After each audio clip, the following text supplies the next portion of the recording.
La tension monte à Beneti, dans la commune d'Akilmalink, où l'arrivée massive de forces de l'ordre inquiète la population locale. Le silence des autorités sur les raisons de ce déploiement alimente les rumeurs. En l'absence d'informations officielles, certains enfants ne vont plus à l'école, des familles fuient et l'angoisse grandit.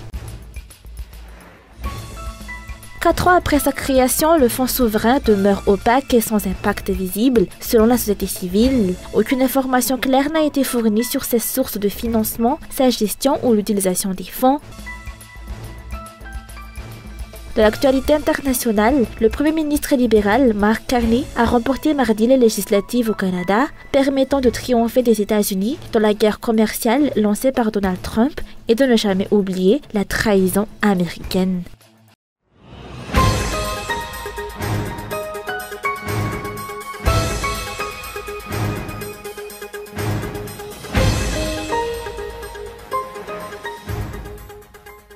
Tensions grandissantes à Beneti, commune d'Akilmalink, à Tuliar 2, où la présence massive des forces de l'ordre inquiète la population. Ce matin, plusieurs véhicules 4x4 transportant des éléments des forces de l'ordre ont quitté le centre-ville de Tuliar pour se rendre à Beneti. Sur place, ils ont été stationnés dans une école primaire publique, alimentant rumeurs et incertitudes.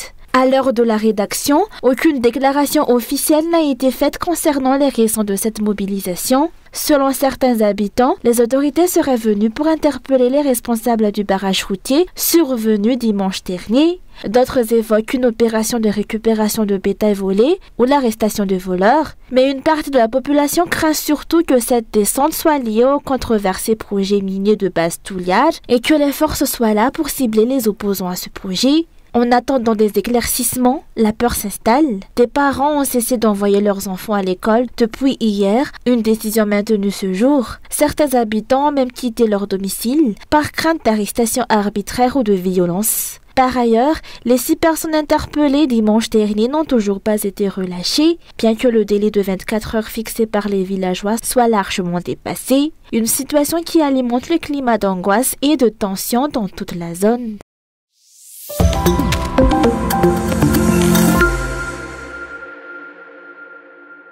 Plus de 4 ans après sa création, le fonds souverain reste enveloppé d'opacité, sans résultat concret visible, selon la société civile. Créé en 2021 et validé par les 2 chambres de parlement, ce mécanisme censé servir d'outil stratégique pour le développement national n'a toujours pas montré de réelle utilité. À ce jour, aucune transparence sur ses sources de financement interne, son mode de gestion, ni l'utilisation des fonds n'a été établie. La seule contribution rendue publique provient de la société QMM, qui a déclaré avoir versé plus de 13 millions de dollars dans ce fonds, selon un communiqué daté du 3 avril dernier. Actuellement, on voit que le fonds souverain a pu avoir de l'argent de la part de QMM.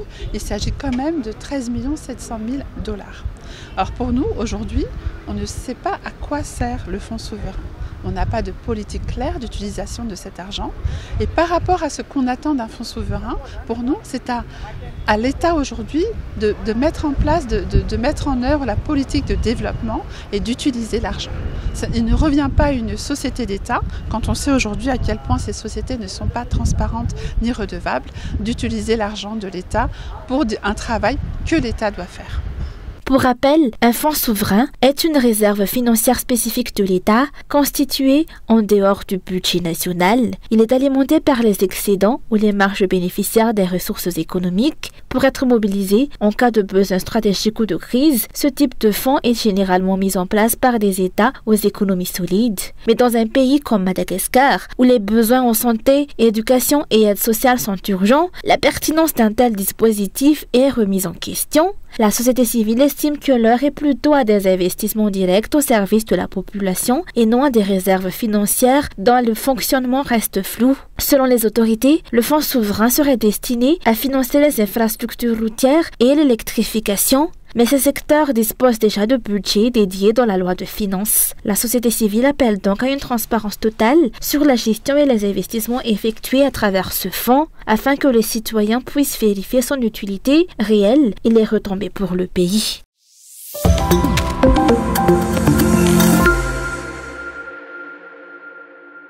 En En un an, le prix de l'or a enregistré une envolée spectaculaire sur le marché international, alors qu'il s'élevait à environ 2323 $ l'once, soit à peu près 31 grammes.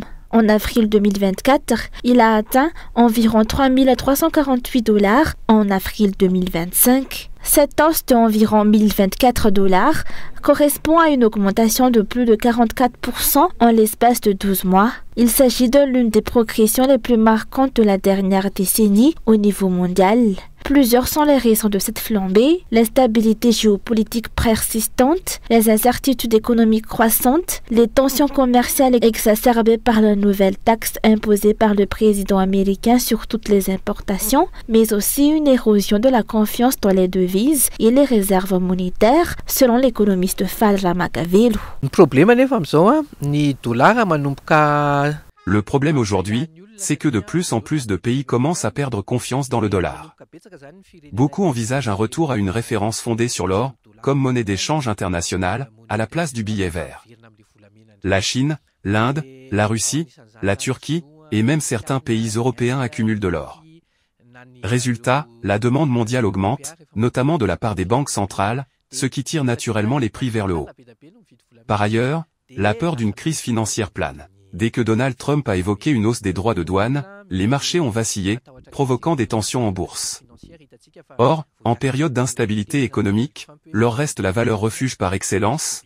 Les investisseurs préfèrent placer leur argent dans l'or plutôt que dans des devises, des actions ou des obligations jugées trop risquées.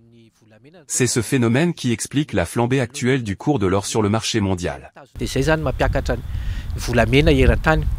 Pour rappel, Madagascar avait suspendu ses exportations d'or en septembre 2020 face à la recrudescence de la contrebande. L'interdiction a été levée en mars 2023 et les exportations ont repris officiellement en février 2024 après la mise en place d'un guichet unique censé encadrer et sécuriser le processus. Toutefois, la contrebande a continué entre 2020 et 2023, preuve d'un manque d'application stricte des réglementations en vigueur, facilité par un climat de corruption persistant.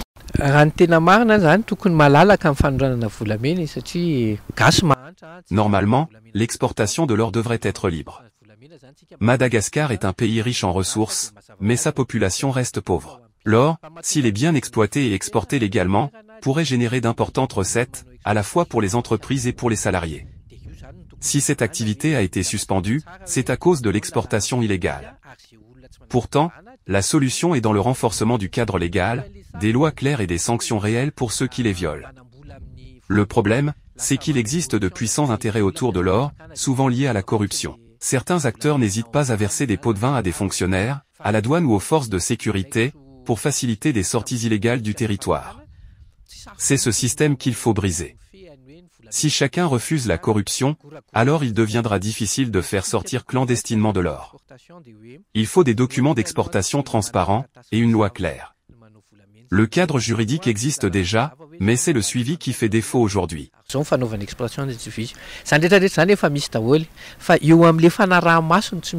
Pour cet économiste, la priorité doit être donnée à la lutte contre la corruption, seule voie pour enrayer efficacement la contrebande. Il plaide pour une décentralisation accrue du contrôle et de la gestion des ressources aurifères. La suspension des exportations, selon lui, s'est révélée inefficace et a même engendré des pertes économiques significatives. Le gouvernement canadien a adopté une politique plus ambitieuse et rigoureuse pour valoriser le secteur aurifère, pilier potentiel de relance économique. Mais la volonté politique semble faire défaut. Où est passée l'usine de raréfaction de l'or que le président André Duil avait promise pour la fin 2024? Une question que se posent de plus en plus d'observateurs.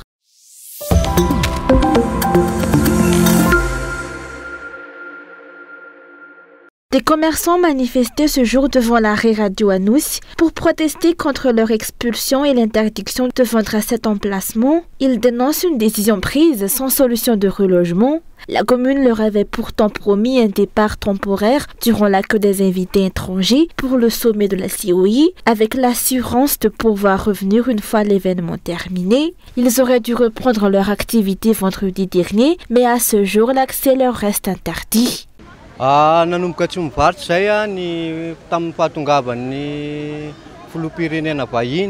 Nous avons cessé de vendre depuis l'arrivée du président français. Pour être précis, nous avons été expulsés dès le vendredi précédant sa venue. Les différentes autorités nous avaient assuré qu'il s'agissait d'une mesure temporaire, pendant la présence des invités étrangers. On nous avait promis que nous pourrions revenir une fois le sommet terminé. Mais vendredi dernier, quand nous avons tenté de reprendre notre activité, la police municipale nous en a empêchés, sans nous fournir d'explications claires.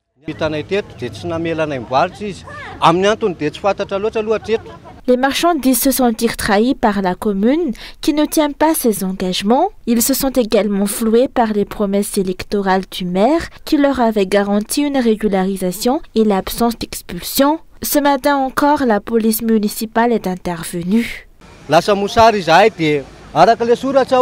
Nous avons faim. Nous n'allons pas accepter cette situation. Nous avons besoin de travailler pour vivre. Si vous ne voulez pas que nous vendions dans la rue, alors donnez-nous un emploi, une vraie alternative, et vite. Nous ne pouvons plus attendre des réponses floues du type « on va y réfléchir ». Ce matin encore, les forces de sécurité ont saisi nos marchandises, alors que nous les avions déjà rangées à un endroit indiqué où elles n'auraient pas dû être touchées.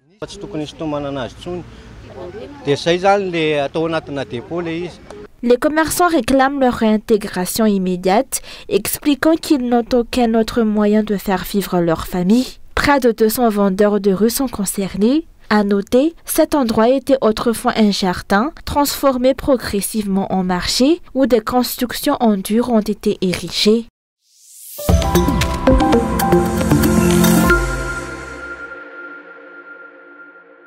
Les sans-abri et les mendiants sont de nouveau visibles dans les rues de la capitale.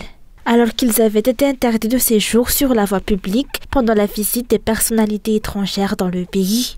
Selon leurs témoignages, certains d'entre eux ont été ramassés par les véhicules de la commune et conduits vers un centre d'accueil avant l'arrivée et le départ des 10 visiteurs. D'autres sans-abri ont trouvé refuge chez des proches ou des membres de leur famille sans être emmenés dans ce centre spécifique.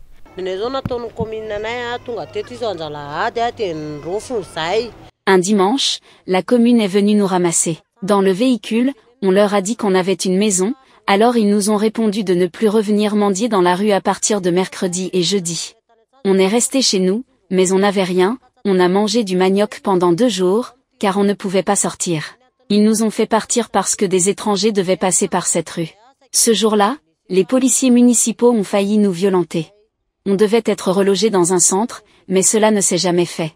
On a commencé à revenir depuis vendredi. Ce qu'on ne comprend pas, c'est pourquoi les voleurs, eux, ne sont jamais inquiétés, alors que nous, les mendiants, on nous expulse.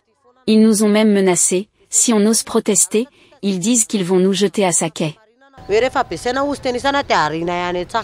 Aucune explication n'a été obtenue jusqu'à présent concernant les sans-abri placés dans le centre d'accueil spécifique. On estime leur nombre à environ 15 000. On attend la prise de responsabilité de la commune et des autorités concernées quant à savoir si ces personnes se verront attribuer un lieu d'habitation permanent ou si elles seront laissées libres de s'installer à nouveau dans la rue maintenant que les visiteurs sont partis. Eux qui étaient la seule raison de leur déplacement et de la dissimulation de la pauvreté de la population, selon les observateurs.